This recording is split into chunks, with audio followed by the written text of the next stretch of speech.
राति अधरे जेल भितरे चिहिकी उठिले principal.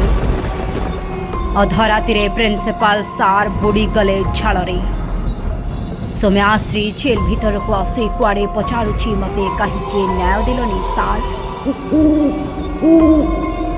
Jail भितर शोई पड़े सब कैदी। ठीक राति 12टा बेले प्रिंसिपाल सार हाउली खाई निदर उठी पड़े। चारिपट को चाहिए आउ देखिले केही नाहंती। आउ तापरे सौम्याश्री कथा भावी गोटापणे झाड़े बुड़ीगले। झाड़ नाल को जेल अंधार से जेल भितर गोटापणे थरी उठिले। आउ ठीक सेतिक बेले प्रिंसिपाल सार को आखि आगे नाचीगला सौम्याश्री पोड़ा शरीर। आउ एतिकी कथा भाविला बेले को मने पड़गला टिके पूर्वर सौम्याश्री प्रिंसिपाल सार को स्वप्न रे आसी जो संघातिक कथा कही। हाँ दर्शक बंधु, एफएम कॉलेज छात्री सौम्याश्री आसी प्रिंसिपाल स्वप्न रे और स्वप्न रे आसी जो प्रश्न करते प्रिंसिपाल सार को आखिर निद हजाई देथिला। जेल भितर प्रिंसिपाल सार भयभीत करुछंती सौम्याश्री प्रश्न पचारि। सार मु आपणक पाखकु केते थर न्याय पई जाई नेहुरा होइथिली। केते थर से राक्षस समीर सार कथा कहिथिली। आपण कोन मो मृत्यु को अपेक्षा करिथिले।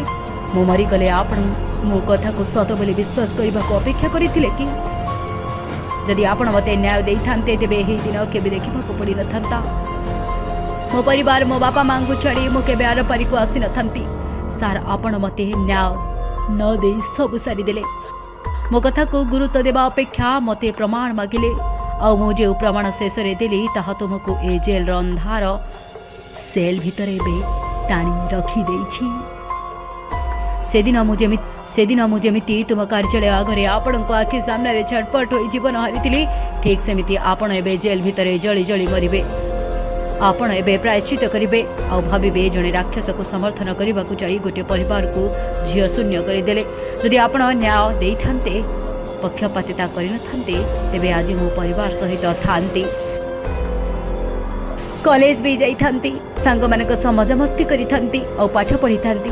हाँ आज्ञा, सौम्याश्री से दिन जली जाउथबा बेले प्रिंसिपाल निज आखिरे तांका जलंता दृश्य देखिथिले। आउ प्रिंसिपाल स्वप्न रे आसी सौम्याश्री एमिति कहूतिले बोली चारिआडे लोके चर्चा करुछंती। तबे यह केते सत आउ केते मिछ ताहा जଣା पड़ी नहीं।